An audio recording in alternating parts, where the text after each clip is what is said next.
ঈদ শেষ হয়েছে, কিন্তু রাজধানীর পশুর হাটগুলো এখনও বর্জ্য আর দুর্গন্ধে ভরা। যেসব জায়গায় মানুষ খেলাধুলা করতেন বা ঘুরতে যেতেন, সেখানে এখন শুধু ময়লা আর পচা গন্ধ।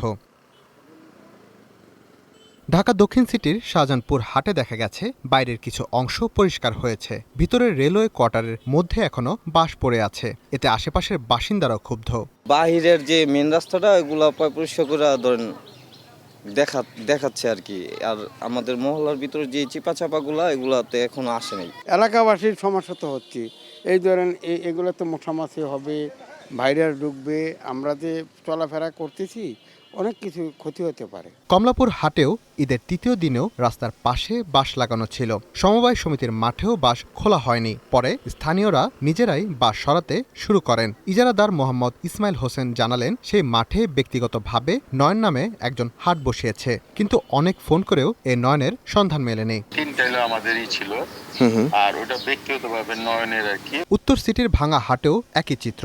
দিয়াবাড়ি হাট জুড়ে দুর্গন্ধ আর মশামাছির উপদ্রব। ঈদের তৃতীয় দিনেও খুব কম শ্রমিক কাজ করতে দেখা গেছে। ইজারাদারদের সঙ্গে ফোনে যোগাযোগ করা হলে একজন বলেন তার 150 জনের মতো শ্রমিক কাজ করছে, আরেকজন ফোনই ধরেনি। কিন্তু বাস্তবিক চিত্র সম্পূর্ণ ভিন্ন।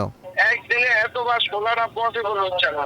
এত কিছুর পরেও উত্তর সিটি কর্পোরেশনের দাবি, তারা সরকারি নির্দেশনা অনুযায়ী কাজ করছে। আর দক্ষিণ সিটির প্রশাসক মোহাম্মদ আব্দুস সালাম বলেছেন, যারা নিয়ম মানেনি তাদের পরবর্তীতে আর হাট দেয়া হবে না। এটা যারা হাটের যারা ইজারাদার ছিল তাদেরকে আমরা পেনাল্টি করব, এছাড়া তার আর বিকল্প কোনো পথ নাই। এবং পরবর্তী পর্যায়ে আবার এই সমস্ত হাটের এরা ইজারা পাবে কিনা সে ব্যাপারে আমাদেরকে চিন্তা করতে হবে। স্থানীয় বাসিন্দারা বলছেন, ইজারাদারদের অবহেলা আর কর্তৃপক্ষের শিথিল তদারকির কারণে এলাকার পরিবেশ এখন খুবই ঝুঁকিপূর্ণ হয়ে পড়েছে। Rakib Hasan, one news, Dhaka.